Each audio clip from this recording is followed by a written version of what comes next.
Hey everybody, Musha the Scribe, sending all light, love, and healing energy to all the celestial beings of the cosmos.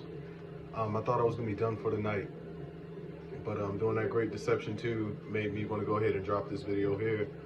I previously did a video on meeting Osiris on the astral plane after I did like a week's worth of adorations and meditations and things like that. There was another similar occurrence like that um, that involved Aleister Crowley. Um, as everybody knows, Aleister Crowley, the world's wickedest man, he died or whatever. And a lot of people will get on here and tell you that orcs don't exist after death and all that bullshit. I'm gonna let y'all know that shit right now. That's bullshit. This nigga did something that he called the Great Work back in the day and opened up a portal for some very low dimensional, low vibrational interdimensional beings. He let some wicked shit through for real. He also let some higher beings through too, but it was mainly on some wicked shit for real. Um, the problem with this is the Great Work didn't only allow him to do that. He was in contact with a being named Iwas, who, forgive me if I'm wrong, but to my knowledge, Iwas is a gray. All right, they try to say he's different, a different being and shit. To my knowledge, he's a fucking gray. Okay, he's an interdimensional gray. But with the Great Work or whatever he did, he found a way to allow himself to still exist on the astral plane. He is confined to a certain space, which we would call, like when we access our inner library or our Akashic records, he has one too. And it's in a rundown house. It's a super rundown house that I think might have existed in like England or something way back in the day. The first floor is trashed, horribly trashed, but the second floor is on the right hand side. There's like a wooden bookshelf with 2 or 3 rows of books on there. Toward it this way, offset of the right of the room, there's a table where he sits with 2 other men in cloaks. He doesn't wear the cloak though. On the left hand side of the bookcase, he has a mirror that he uses for who knows what. But I've seen him in that fucking mirror more than once, staring into the mirror at something. Then to the far left, there's the blackest tunnel you could ever imagine. And I'm assuming that is for when he's finally ready to let the shit go. Alright. I was doing a lot of heavy research, and this is still around the same time that I met Osiris on the astral plane, researching and doing different things. And I found myself finding this house and entering it. And like I said, the bottom floor was super run down. I walked in, it's fucked up down there. I go to the left up the stairs, and that's what led me to that second floor room I was talking to y'all about. And as I walked past him, he was on my right hand side, sitting there at the table with these other 2 niggas in these cloaks. And it was kind of a candlelit table, and they were doing like writings or whatever.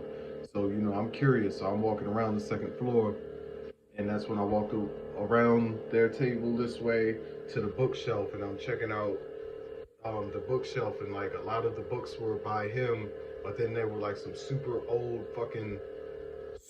ass books on there as well. And it was only a few shelves. It wasn't like a million books or anything either. But it was a couple shelves worth of books. And then next to that was the mirror. And I checked the mirror out, and it was like this big, round, grown man sized mirror with like a super dark purple hue to it. So, you know, I checked that out or whatever. And the what would you call that? The mold around it was like a copper bronze color. So I walk away from there, and I noticed the tunnel and shit. And I walked over to the tunnel and I got close to it, but like it was so dark I would never go in that shit. That's honestly probably the darkest thing I've ever seen, and I don't mean that metaphorically. Like I mean that shit was black, black. Like I told y'all, Osiris's skin was black, but it had the green hue to it. This shit was just empty blackness, yo. Like a, and I can feel that it was like a, it wasn't like on Stargate or none of that shit. How it's a thin layer and they go through it and get sucked through it. Like nah, like you could feel how deep that shit was from being in front of it. Like just deep, deep fucking darkness, yo. And so I'm like, I'm cool off that. You know, I'm gonna go back this way and get the fuck out of here.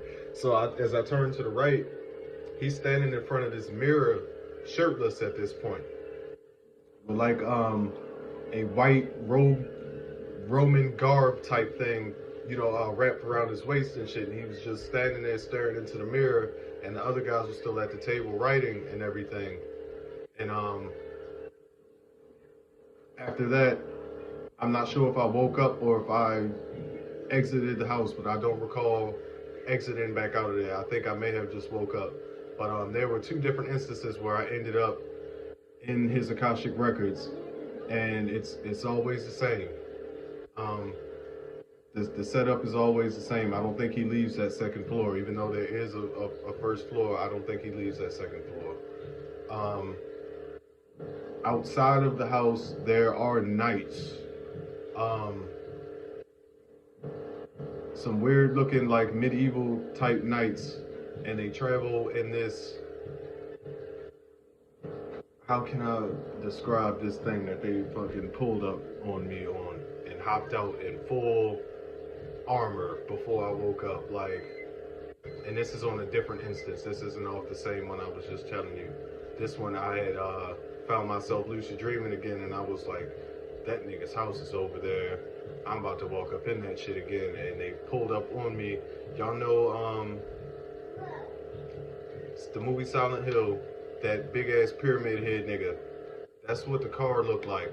It looked like just his head, for real, on wheels.